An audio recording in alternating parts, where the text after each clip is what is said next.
دوسروں کو دعوت دی لیکن خود عمل کی نیت نہیں کی تو بات اندر سے نکل جاتی ہے. یہ چاروں کا اتصال ہے آپس میں، بات کا سننا بھی ہے، سمجھنا بھی ہے، دوسروں کو پہنچانا بھی ہے اور خود عمل بھی کرنا ہے. کریں گے انشاءاللہ. بسم اللہ الرحمن الرحیم نحمدہ ونصلی علی رسولہ الکریم اما بعد.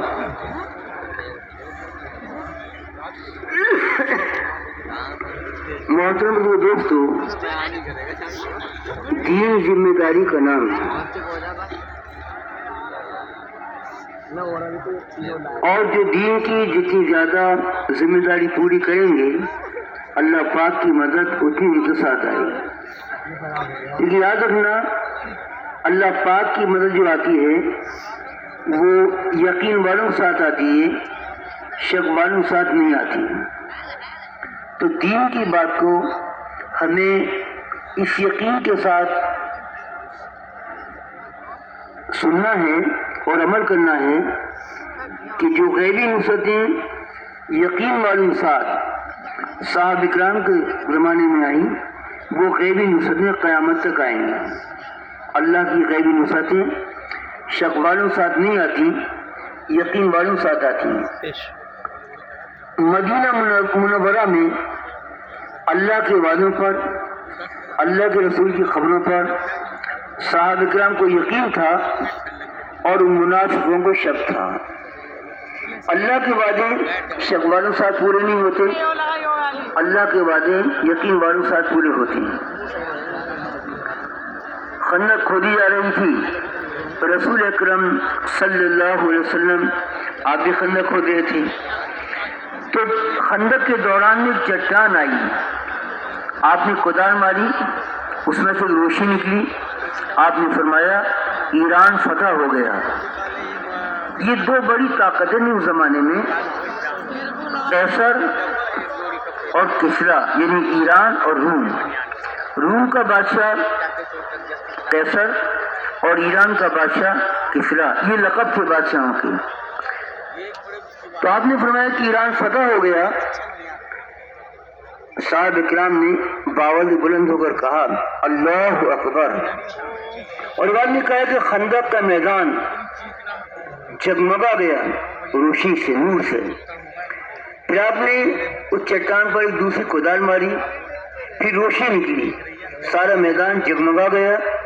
آپ نے فرمایا روم فتح ہو گیا.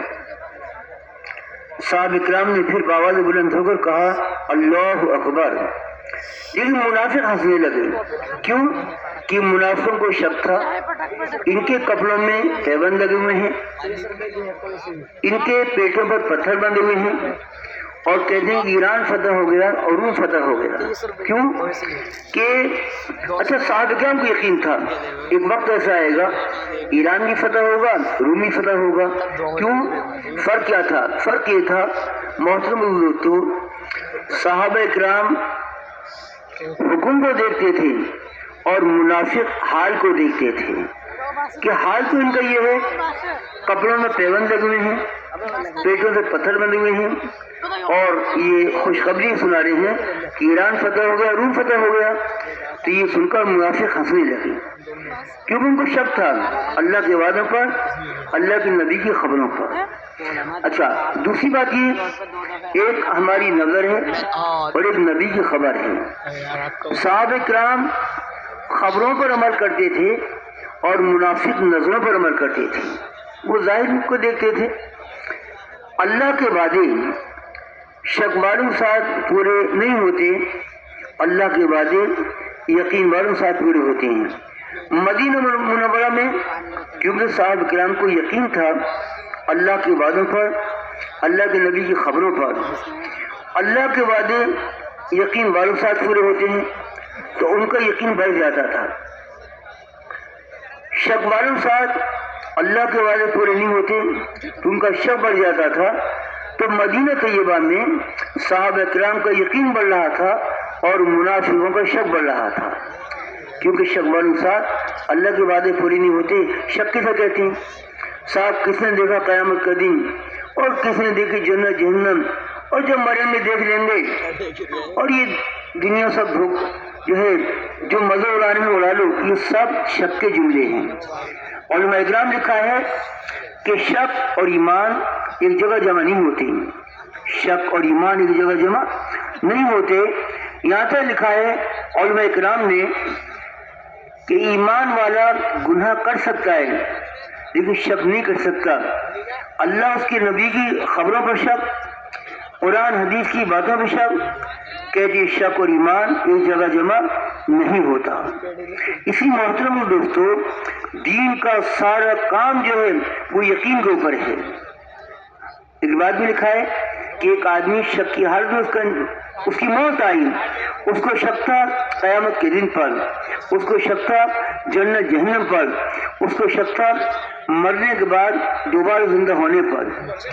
اسی شک کی حالت میں کی موت آ گئی تو فرمایا کہ ایک فرشتہ سے کہے گا تو نے شک کی حالت میں زندگی گزاری، شک کی حالت میں تیری موت آئی اور قیامت کے دن شک کی حالت میں تو اٹھایا جائے گا، اور شک والوں کا ٹھکانہ وہ جہنم ہے، وہ جہنم ہے، اور منافق جہنم کے نیچے کے حصے میں رہیں گے۔ سب زیادہ ان کو جو عذاب ہوگا وہ یہود و نصارہ سے بھی زیادہ سخت ہوگا، کیونکہ شک اور ایمان ایک جگہ جمع نہیں ہوتے۔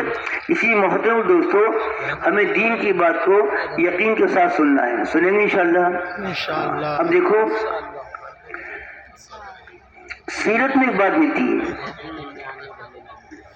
اور یہ تو ہم سب جانتے ہیں کہ انسانوں کے 3 طبقے ہیں، ایک مرد، ایک عورت، ایک بچہ۔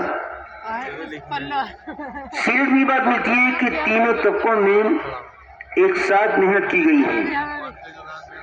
ابراہیم علیہ السلام جب ملک شام سے چلے بیت اللہ کی طرف تو آپ نے اپنے ساتھ اپنی اہلیہ محترمہ حضرت حاجرہ رضی اللہ تعالی عنہا کو ساتھ لیا، اپنے بیٹے اسماعیل علیہ السلام کو ساتھ لیا، اور قیامتی بات سمجھا دی کہ انسان کے 3 طبقے ہیں، ایک مرد، ایک خاتون، ایک بچہ۔ ان تینوں طبقوں میں ایک ساتھ دین کی محنت کی جائے گی۔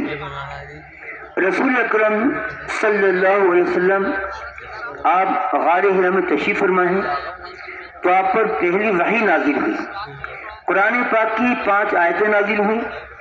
آپ گھر تشریف لائے، آپ نے سب سے پہلے اسلام پیش کیا حضرت خدیجہ رضی اللہ تعالی عنہا کو، ام المؤمنین کو، اپنی اہلیہ محترمہ کو۔ پھر آپ نے اسلام پیش کیا حضرت علی رضی اللہ تعالیٰ کو، وہ بچے تھے۔ پھر آپ نے اسلام پیش کیا حضرت ابو بکر صدیق رضی اللہ تعالیٰ کو، ایک خاتون، ایک بچہ، ایک مرد۔ یہ تینوں طبقوں میں ایک ساتھ محنت کی گئی ہے۔ حضرت مولانا صاحب رحمۃ اللہ فرماتے تھے ان 3 طبقوں میں آپ جس طبقے پر محنت کرنا چھوڑ دو گے، ہمارے گھر میں باطل اسی راستے سے داخل ہوگا، ہمارے گھر میں جو بے دینی ہے اسی راستے سے داخل ہوگی۔ مثال کے طور پر ماں باپ دیندار ہیں، اولاد بے دین ہے، تو اولاد کے راستے سے گھر میں بے دینی داخل ہوگی۔ ماں بیٹے دیندار ہیں، باپ بے دین ہے، تو باپ کے راستے سے گھر میں بے دینی داخل ہوگی۔ باپ بیٹے دیندار ہیں اور ماں بے دین ہے تو ماں کے راستے سے گھر میں بے دینی داخل ہوگی۔ حضرت فرماتے تھے ان تینوں طبقوں میں جس طبقے پر محنت کرنا چھوڑ دو گے، ہمارے گھر میں باطل اسی راستے سے داخل ہوگا، اور یہ ہو رہا ہے۔ اسے کہتے ہیں کہ ایک مرد کا دین ایک فرد کا دین ہوتا ہے، اور ایک خاتون کا دین پورے خاندان کا دین ہوتا ہے۔ اچھا، ماں باپ بیٹے دیندار ہیں اور ماں بے دین ہے تو ماں کے راستے گھر میں بے دین داخل ہوگی۔ حدیث میں آتا ہے کہ عورت گھر کی چوکھٹ ہے، عورت گھر کی چوکھٹ ہے۔ آپ دیکھتے ہیں کہ دروازہ جو ہوتا ہے اس سے اچھے لوگ بھی داخل ہوتے ہیں اور برے لوگ بھی داخل ہوتے ہیں۔ فرمایا کہ عورت گھر کی چوکھٹ ہے، عورت اگر گھر کی دیندار ہے اس گھر میں دین داخل ہوگا، عورت بے دین ہے اس گھر میں بے دین داخل ہوگی۔ سیرت کی بات ملتی ہے۔ آپ دیکھیے حضرت خدیجہ رضی اللہ تعالیٰ عنہ جیسی ماں ہوں گی تو حضرت فاطمہ رضی اللہ تعالیٰ عنہ جیسی بیٹی ہوں گی. حضرت فاطمہ جیسی بیٹی ہوں گی تو حضرت حسن حسین جیسے بیٹے ہوں گے کہ ماں اگر دیندار ہوگی جی تو اولاد بھی دیندار ہوگی. اور سیرت میں یہ بات ملتی ہے کہ نوح علیہ السلام کی بیوی اسلام میں داخل نہیں ہوئی تو ان کا بیٹا بھی اسلام میں داخل نہیں ہوا. اسی محترم دوستو ہمیں ان تینوں طبقوں میں ایک ساتھ محنت کرنی ہے, ایک مرد, ایک خاتون, ایک بچہ. آج ہماری محنت کا میدان خالص مرد ہے. تو ہمارے گھروں میں جو بیٹی داخل ہوئی وہ مستورات کی لائن سے اور بچوں کی اولاد کی لائن سے گھر میں بے دینی داخل ہوئی. اب مستورات میں دین آ جائے اسی لیے ہمیں 4 لائن کی محنت کرنی پڑے گی. تو یقینی طور سے انشاءاللہ مستورات میں دین آئے گا. 4 لائن کی محنت. اس 4 لائن کی محنت میں ایک محنت یہ ہے کہ گھر کی تعلیم 5 اعمال کے ساتھ, اس میں سب سے پہلے قرآن پاک کا سیکھنا سکھلانا. انشاءاللہ قرآن اللہ پاک نے آسمان سے قرآن کی آیتیں نازل فرمائی. اے ایمان والو اپنے آپ کو اور اپنے گھر والوں کو جہنم کے عذاب سے بچاؤ جس کا ایندھن انسان اور پتھر ہے. یہ قرآن کی آیت نازل ہوئی. ایک انصاری صحابی حاضر خدمت ہوئے, عرض کیا یا رسول اللہ صلی اللہ علیہ وسلم جہنم کا پتھر کتنا بڑا ہوگا کہ جس کے بارے میں قرآن میں اللہ نے فرمایا اے ایمان والو اپنے آپ کو اور اپنے گھر والوں کو جہنم کے عذاب سے بچاؤ جس کا ایندھن انسان اور پتھر ہے. تو آپ نے فرمایا جس کا مفہوم ہے کہ تمام دنیا کے پہاڑوں کو جمع کرو, ساری دنیا کے پہاڑ. آپ دیکھیے کتنے پہاڑ ہندوستان میں, کتنے پہاڑ مکہ مکرمہ میں, کتنے پہاڑ مدینہ طیبہ میں. اور جن حضرات نے ہوائی جہاز کا سفر کیا ہوگا وہ خوب جانتے ہیں کہ جب ہوائی جہاز میں سفر کرتے ہیں تو ایک پہاڑوں کا سلسلہ شروع ہوتا ہے اور ہوائی جہاز گھنٹوں اڑتا رہتا ہے اور پہاڑوں کا سلسلہ ختم نہیں ہوتا. آپ دیکھیے دنیا میں کتنے پہاڑ ہیں. آپ نے فرمایا تمام دنیا کے پہاڑ جمع کرو, جہنم کا ایک پتھر تمام دنیا کے پہاڑ سے بڑا ہوگا. یہ سن کر وہ صحابی بے ہوش ہو گئے, ایک دم بے ہوش ہو گئے. اور رسول اکرم صلی اللہ علیہ وسلم نے اپنا دست مبارک ان کے قلب پر رکھا. حرکت باقی تھی. آپ نے کلمہ شہادت تلقین فرمایا. ان صحابی نے کلمہ شہادت پڑھا اور روح پرواز کر گئی. آپ نے فرمایا کہ جہنم کے خوف سے ان کا کلیجہ پھٹ گیا.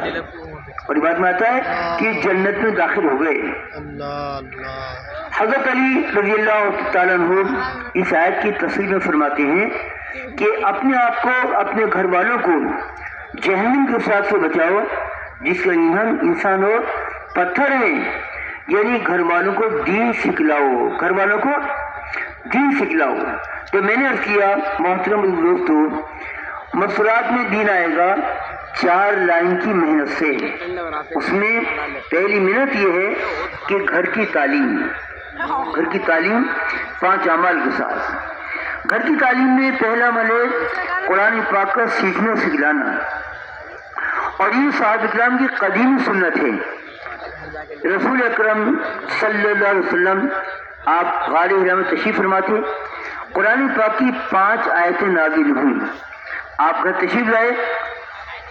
آپ نے سب سے پہلے حضرت خدیجہ رضی اللہ تعالیٰ عنہ کو اسلام پیش کیا اور قرآن پاک کی 5 آیتیں سکھلائیں. یعنی آپ نے سب سے پہلے قرآن کے سیکھنے سکھانے کا جو حلقہ قائم کیا وہ اپنے گھر میں قائم کیا ہے. آپ قرآن سکھا رہے ہیں. ام المومنین حضرت خدیجہ رضی اللہ عنہ قرآن سیکھ رہی ہیں. قرآن کا دوسرا حلقہ قائم ہوا حضرت عمر رضی اللہ عنہ کو کے گھر پر. ان کی بہن بہنوئی قرآن سیکھ رہے تھے اور حضرت خباب رضی اللہ عنہ قرآن سکھا رہے تھے. ایک صاحب کہنے لگے حضرت خباب تو نامحرم تھے, حضرت عمر کی بہن کو دیکھو یہ لا علمی کی بات ہے. حالانکہ اس وقت تو اسلام کا ابتدائی زمانہ تھا، ابھی پردہ فرض نہیں ہوا ہے، پردہ فرض تو مدینہ میں ہوا تھا، پردہ فرض مدینہ میں ہوا تھا۔ یہ تو اسلام کے ابتدائی دور ہے کہ حضرت عمر رضی اللہ عنہ کی بہن اور بہنوئی قرآن سیکھ رہے تھے اور یہ خباب رضی اللہ عنہ قرآن سکھا رہے تھے۔ یہ قرآن کا سیکھنا سکھانا یہ صحابہ اکرام کی قدیمی سنت ہے۔ اس لیے محترم دوستو، آج اللہ ہم کو معاف فرمائے، قرآن پاک سے ہماری کتنی غفلت ہے۔ کتاب میں لکھا ہے 5 چیزوں کا دیکھنا عبادت ہے۔ کتنا ہے بولو، زور سے بولو۔ 5 چیزوں کا دیکھنا عبادت ہے۔ بیت اللہ کا دیکھنا عبادت، قرآن پاک کا دیکھنا عبادت، علماء اکرام کا دیکھنا عبادت۔ حضرت مولانا یوسف صاحب رحمۃ اللہ فرماتے تھے علماء اکرام کے چہروں کا دیکھنا اس کو عبادت یقینی سمجھو۔ علماء اکرام کے چہروں کو دیکھنا عبادت۔ چوتھی بات، والدین کا دیکھنا عبادت، یعنی ماں باپ کا دیکھنا، ماں باپ کے چہروں کو دیکھنا یہ بھی عبادت ہے۔ اور 5 بات یہ لکھی ہے کہ زمزم کے پانی کا دیکھنا بھی عبادت ہے۔ یہ 5 چیزوں کا دیکھنا عبادت ہے۔ قرآن میں نے کیا تھا کہ قرآن پاک کا دیکھنا عبادت ہے، اس کا پڑھنا عبادت، اس پر عمل کرنا عبادت۔ جی قرآن یہ نور ہے، فرمایا کہ دنیا میں یہ نور ہے اور آخرت میں ذخیرہ ہے، اس کو بڑا بھاری بدلہ ملنے والا ہے قرآن کا۔ کل قیامت کے دن حافظ قرآن سے کہا جائے گا کہ قرآن پاک پڑھتا جا اور جنت کے درجوں پر چڑھتا جا۔ علماء اکرام لکھا ہے کہ قرآن پاک کے اندر تقریباً 6666 آیتیں ہیں، 540 رکوع ہیں، 12 تفصیل ہے۔ تو آپ دیکھیے کہ ایک حافظ قرآن کا مقام کتنا اونچا ہوگا کہ قرآن پاک پڑھتا جا اور جنت کے درجوں پر چڑھتا جا، جہاں تیری آخری آیت وہی تیرا آخری درجہ۔ بہرحال تو میں نے کیا کہ قرآن کا سیکھنا سکھلانا، روزانہ گھر میں اسی قرآن کا القاب، یہ گھر کی تعلیم 1 گھنٹے ہوگی۔ کتنی ہوگی بولو؟ 1 گھنٹہ۔ 15 منٹ قرآن کا سیکھنا سکھانا ہوگا، 15 منٹ کتابی تعلیم ہوگی، اور ہماری کتابی تعلیم فضائل اعمال، فضائل صدقات اور منتخب احادیث، یہ 3 کتابیں ہیں ہماری تعلیم کی، جو گھر میں بھی ہوں گی، مسجد میں ہوں گی، جماعت میں نکل کر بھی ہوں گی، مسرات کی جو ہفتے والی تعلیم ہوتی اس میں بھی یہ 3 کتابوں کی تعلیم ہوگی، فضائل اعمال، صدقات اور منتخب احادیث۔ تو گھر کی تعلیم میں پہلا عمل ہے قرآن پاک کا سیکھنا سکھانا۔ ایک قرآن کی آیات، دیکھو میں نے کیا کہ 15 منٹ قرآن کا سیکھنا سکھانا، 15 منٹ کتابی تعلیم، 15 منٹ 6 صفات کا مذاکرہ اور تشریح و مشورہ۔ اگر ہم نے اپنی مسرات کو، اپنے گھر والوں کو 1 گھنٹہ بھی فارغ نہیں کیا ان کو دین کو سکھلانے کے لیے، تو پھر کیسے ان کا ذہن بنے گا؟ آپ اندازہ لگائیے۔ اس لیے ہم ایک مرد 4 مسرات کے بیچ میں رہتا ہے روزانہ، ایک مرد 4 خواتین کے درمیان میں رہتا ہے، ایک اس کی والدہ، ایک اس کی اہلیہ، ایک اس کی بیٹی، ایک اس کی بہن، یہ 4 محرم ہیں۔ ان 4 کے بیچ میں آپ تعلیم کر سکتے ہیں، البتہ دیور سے پردہ ہے۔ ایک صحابی حاضر خدمت ہوئے، عرض کیا یا رسول اللہ صلی اللہ علیہ وسلم کیا دیور سے پردہ ہے؟ آپ نے فرمایا کہ دیور تو موت ہے، دیور تو ہاں جتنا خطرہ بھابھی کو دیور سے ہے وہ تو گھر میں رہتا ہے۔ اسی میں عرض کیا تھا کہ گھر کی تعلیم جو ہوگی وہ محرم، سارے محرم ہونے چاہیے۔ قرآن کا سیکھنا سکھانا، ایک قرآن کیا ہے، آپ روزانہ اپنی مسئلہ کی یاد کرائیے، ایک آیت، تو 30 دن میں قرآن کی 30 آیتیں یاد ہو جائیں گی۔ قرآن کی سورہ ملک کے اندر 30 آیتیں ہیں، مثال دے رہا ہوں، تو 30 دن میں سورہ ملک یاد ہو جائے گی، ایک قرآن کی آیت یاد کرا دی۔ سورہ یاسین کے اندر 83 آیتیں ہیں، 83 دن میں سورہ یاسین یاد ہو جائے گی۔ اچھا ایک یاسین ایک آیت ہوگی، والقرآن الحکیم 2 آیتیں۔ آپ بتائیے ایک آیت کی یاد کرنا آسان ہے مشکل ہے؟ زور سے بولو۔ آسان ہے نا, ایک سورت کی بات نہیں ہو رہی, ایک آیت کی بات ہو رہی ہے. ایک آیت آپ خود بھی یاد کر لیں, گھر والوں کو بھی یاد کرا دیں, تو 83 دن میں آپ کو بھی, آپ کی مسلات کو بھی سورہ یاسین یاد ہو جائے گی. سورہ یاسین کے اندر 83, سورہ رحمان کے اندر 78 آیتیں ہیں, 78. تو 78 دن میں سورہ رحمان یاد ہو جائے گی. سورہ واقعہ کے اندر 96 آیتیں ہیں, 96 دن میں سورہ واقعہ یاد ہو جائے. مثال دے رہا ہوں آپ کو آسانی کے لیے. علم ترا سے لے کر ناس تک قرآن کی 10 صورتیں ہیں, اس میں 48 آیتیں ہیں. کتنی آیتیں ہیں؟ ایک آیت روز یاد کرائیے, آپ کی گھر کی مسلات کو گھر بیٹھے 48 دن میں قرآن کی 10 صورتیں یاد ہو جائیں گی. ارے بولو آسان ہے مشکل ہے؟ حدیث میں آتا ہے الدین یسرون, الدین یسرون, دین تو بہت آسان ہے. کس کے لیے؟ عمل کرنے والوں کے لیے. آپ دیکھتے نہیں کہ ایک بچہ جس نے محنت کی وہ 8 سال میں حافظ قرآن بن گیا, اور ایک 80 سال کے بڑے میاں جنہوں نے اپنی زندگی ضائع کر دی, 80 سال میں ان کو کلمے کا الفاظ بھی یاد نہیں ہو سکے. آپ دیکھتے نہیں جماعتوں میں نکل کر 80 سال کی عمر ہو گئی. جی ابھی ہم مرکز میں کارگزاری لے رہے تھے, تو دیکھو دعوت کے چھوٹنے کا کتنا بڑا نقصان ہو گیا. ایک صاحب سے کارگزاری لی ہم نے مغرب بعد, اس نے بتایا کہ میں پہلی بار جماعت سے نکلا ہوں, میری زندگی بگڑی ہوئی تھی. اس نے کہا 40 سال میں نے صرف 4 جمعے پڑھے ہیں. کتنے جمعے پڑھے ہیں؟ مغرب بعد نظام الدین اس نے کارگزاری سنائی اور آنکھوں میں آنسو بھرائے, کہنے کہ اللہ جزائے خیر دیں جماعت کے ساتھیوں کو, انہوں نے محنت کی جی اور میری تشکیل کی. آج میری آنکھیں کھلی ہیں کہ میری زندگی کے 50 سال ضائع ہو گئے ہیں. میں نے 40 سال میں صرف 4 جمعے پڑھے ہیں. ابھی 2 مہینے پہلے کی بات ہے, کارگزاری سنی ہم نے وہاں پر نظام الدین مرکز میں. تو ایک جماعت نے کارگزاری سنائی, امیر صاحب سنائی تھے کارگزاری, آنکھوں میں آنسو بھرے ہوئے تھے. کہ لیکن ہم آگرے کے دیہاتوں میں ہم نے کام کیا, تو ایک نوجوان آیا, اور کہنے لگا امیر صاحب اگر آپ کی جماعت 3 دن پہلے آ جاتی تو میری ماں کو جلایا نہیں جاتا. میری ماں کو جلا دیا گیا. کیوں؟ کہ کوئی دفن کرنے والا نہیں تھا, کوئی کفن پہنانے والا نہیں تھا, کوئی جنازے کی نماز پڑھانے والا نہیں تھا ہمارے پورے گاؤں کے اندر. جی تو ہماری ماں کو جلا دیا گیا. امیر صاحب آپ کی جماعت 3 دن پہلے آ جاتی تو ہماری آپ سمجھاتے, کفن پہننے کا طریقہ, غسل کا طریقہ ہم کو بتاتے, نماز آپ پڑھاتے, تو میری ماں کو دفن کر دیا جاتا. جماعتیں بتاتی ہیں اور کاروبار سب آنسو رہتے. امت کا حال دعوت کے چھوڑنے کا نقصان یہ ہو گیا محترم دوستو کہ خود ایمان والوں کی زندگی سے دین نکل گیا. ہم نے ایمان کی دعوت چھوڑ دی اور ایمان کا دعویٰ شروع کر دیا. ہم تو ایمان والے ہیں, حالانکہ دعوے کے لیے تو دلیل پیش کرنی پڑتی ہے.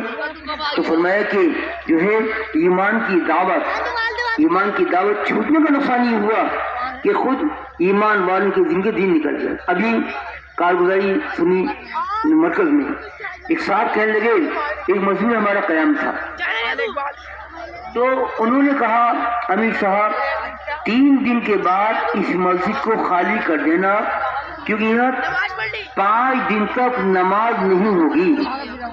وجہ کیا ہے؟ کارگزاری سنی بقری بات. تو انہوں نے بتایا کہ یہاں تعزیے نکلتے ہیں اور 5 دن تک یہاں مسجد میں تعزیے رکھے جاتے ہیں اور عورتیں مرد آتے ہیں, خوب ہدم بازی ہوتی ہے. 5 دن تک ہماری مسجد میں کوئی نماز نہیں ہوتی, ساری خرافاتیں ہوتی ہیں. برائے کرم آپ 3 دن کے بعد ہماری مسجد کو خالی کر کے دوسری جگہ چلے جائیں, کیونکہ یہاں 5 دن نماز ہی بند ہو جائے گا. آپ دیکھیے امت دعوت کے چھوڑنے کا نقصان یہ ہوا ہے کہ امت کہاں سے کہاں پہنچ گئی. آپ دیکھیے جماعت سناتی کارگزاری بندی علاقوں میں آپ جائیے. اسی حضرت مولانا جی صاحب رحمت اللہ فرماتے تھے 3 طبقوں پر محنت زیادہ کرنی ہے. 3 طبقے گمراہی کے زیادہ قریب ہوتے ہیں. فرمایا کہ غربت, فرصت اور جہالت. اور بندی علاقوں میں آپ جا کر دیکھیے تو آپ کو 3 طبقے ملیں گے. وہ غربت بھی ملے گی اور وہ جہالت بھی ملے گی. اور جہالت کیسی؟ ہاں اسی کہتے ہیں مقصد میں یہ بات بتائی جاتی ہے کہ آپ بندی علاقوں میں جائیں اور چل پھر کر ان کو چند باتیں یاد کرا دو. آپ ان کو کلمے کے الفاظ یاد کراؤ ترجمے کے ساتھ. اس میں کتنے فرض ہیں آپ ان کو یہ بتاؤ تاکہ وہ پاک ہو جائے. انہیں یہ بھی نہیں پتا کہ اس میں کتنے فرض ہیں. آپ کو کس نے پیدا کیا؟ آپ بنجر علاقوں میں جائیے, ان کو یہ بھی نہیں پتا ہمارا پیدا کرنے والا کون ہے. وہ کہتے ایک نوجوان سے ہم نے پوچھا, کہنے لگا مجھے میری امی نے پیدا کیا. آپ اندازہ لگائیے آج تو ایمان والا اپنے پیدا کرنے والے کو بھول چکا ہے. تو یہ بات بتائی جاتی ہے کاروباری میں کہ بندی علاقوں میں چل پھر کر امت کے ایک افراد کی باتیں سمجھاؤ, ان کی کلمے کے الفاظ یاد کراؤ, ان کو غسل فرض بتاؤ تاکہ پاک ہو جائیں. جی آپ کو کس نے پیدا کیا؟ آپ کے نبی کون ہیں؟ آپ کا مذہب کیا ہے اور آپ کون ہیں؟ یہ چند باتیں چل پھر کر بنجر بستی میں جاؤ, ان کو سمجھاؤ, ان کو یاد کرو. جب اللہ کا شکر ہے جماعتیں بنجر علاقوں میں جاتی ہیں اور وہ محنت کرتی ہیں, وہ لوگ نکلتے ہیں جی ان کی زندگی اور وہ کاروبار آنکھوں سے آنسو کی لڑی جاری ہو جاتی ہیں کہ ہماری زندگی تو برباد ہو گئی. جی ایک صاحب نے کہا 70 سال میں آج میں پہلی بار مسجد میں آیا ہوں جی, اور میں نے 70 سال میں کبھی مسجد کو دیکھا ہی نہیں. ہر کوئی ایمان والے تھے. محترم دوستوں, دعوت کی چھوٹنے کا نقصان یہ ہوا جی کہ ایمان والوں کی زندگی سے دین نکلا, مردوں کے اندر سے, عورتوں کے اندر سے دین نکلا جی, اور بچوں کے اندر سے دین نکلا, بے دینی عام ہو گئی. تو میں نے عرض کیا کہ مسجد میں دین آنے کے لیے 4 لائن کی محنت کرنی پڑے گی. اس میں پہلی چیز ہے گھر کی تعلیم 5 اعمال کے ساتھ, قرآن پاک کا سیکھنا سکھانا, کتابی تعلیم, 6 صفات کا مذاکرہ, تشکیل اور مشورہ. منتخب حدیث میں سے ایک حدیث آپ لوگ یاد کرا دیں گھر کی مصروفات کو. آپ یاد کیجیے, آج کرنے کی, کل نماز کی, پرسوں علم و ذکر کی, اس کے بعد اقرار مسلم کی, اخلاص نیت کی, دعوت تبلیغ کی. 1 مہینے میں آپ کی مصروفات کو 30 احادیث یاد ہو جائیں گے. 6 پنجے 30, ہر صفت پر 5 احادیث. تو 1 مہینے میں آپ کی گھر کی مصروفات کی نماز بھی مکمل صحیح یاد ہو جائے گی. میں نے دہلی کے اندر پوچھا ایک نوجوان سے, میں بات کر رہا تھا اس سے, میں نے کہا آپ کی اہلیہ قرآن پاک پڑھی ہوئی ہے؟ کہنے لگا مجھے تو نہیں معلوم. میں حیران رہ گیا, میں نے کہا شاید ابھی نکاح ہوا ہوگا, جو ہے 1 آدھ ہفتے نہیں پوچھ سکا. میں نے پوچھا آپ کا نکاح کب ہوا تھا؟ کہنے لگا 3 سال ہو گئے. آپ دیکھیے غفلت نہیں تو اور کیا ہے, 3 سال ہو گئے نکاح کو, اور شوہر کو یہ بھی نہیں پتا کہ میری بیوی قرآن پاک پڑھی ہے نہیں پڑھی ہے. یہ غفلت نہیں تو اور کیا ہے. حالانکہ میں نے یہ جو آیت کا مفہوم بیان کیا جی کہ اپنے گھر والوں کو جہنم کے صاحب سے بچاؤ کہ جس کا ایندھن انسان اور پتھر ہے. تو حضرت علی رضی اللہ عنہ فرماتے ہیں اپنے گھر والوں کو دین سکھلاؤ. اپنے گھر والوں کو ہم خود سوچیں. دیکھو ایک سوال آپ سے کرنا ہے, لیکن جواب آپ دل سے دیجیے گا. جواب آپ سے نہیں مانگنا, آپ سے سوال کرنا ہے. سوال ہی کرنا ہے, ہر ایک اپنے بارے میں سوچے کہ میری بیوی میرے نکاح میں 10 سال ہو گئے, 20 سال ہو گئے, 40 سال ہو گئے, 60 سال ہو گئے. میں نے اپنی بیوی کا کلمے کے الفاظ سنے, کبھی میں نے اپنی بیوی کی دعا کنوں سنی, کبھی اتحیہ سنی, کبھی وہ قرآن سنا میں نے اپنی اہلیہ کا کہ جو نمازیں پڑھتی ہیں. کبھی میں نے پوچھا کہ بیگم آپ بتائیے کہ رکوع میں آپ کون سی تصویر پڑھتی ہو, سجدے میں کون سی تصویر پڑھتی ہو. ہم نے اپنے گھر والوں کی دین کی کیا فکر کی, سوچو کیا فکر کی. قرآن کہہ رہا ہے اپنے آپ کو اور اپنے گھر والوں کو جہنم کو صاحب سے بچاؤ جس کا ایندھن انسان اور پتھر ہے. یعنی گھر والوں کو دین سکھلاؤ, اور یہ دین سکھلانا جو ہے یہ مرد کے ذمہ ہے. لیکن آپ سوچیں گے صاحب میں تو قرآن پڑھے ہوئے نہیں, میری بیوی قرآن, تو کوئی بات نہیں, آپ قرآن پاک پڑھے ہوئے نہیں ہیں تو آپ بیوی سے قرآن سیکھ جائیے. آپ کہیں گے کہ میری بیوی قرآن پڑھی نہیں ہے. فرمایا کہ وہ گھر ویران گھر ہیں کہ جن گھر میں کوئی قرآن پڑھنے والا نہیں ہو. ہاں وہ گھر ویران ہے. وہ گھر کیا ہے؟ جس ویران گھر پر مکڑی جالا تن لیتی ہے اور جن اور جنات اور پتنی کیا کیا بلائیں بسرے کر لیتی. جس گھر میں قرآن نہیں ہے, قرآن کی تلاوت نہیں ہوتی, وہ گھر ویران ہے بالکل. اگر بیوی قرآن پڑھی نہیں تو آپ کے بچے جو مدرسے میں جاتے ہیں اس سے قرآن سیکھ لیجیے. آپ کہیں گے ہمارے بچے ابھی اتنے بڑے نہیں جو قرآن مدرسے میں بھیجیں، تو کوئی بات نہیں، اس کا بھی حل ہے. آپ جس وقت میں نماز پڑھتے ہیں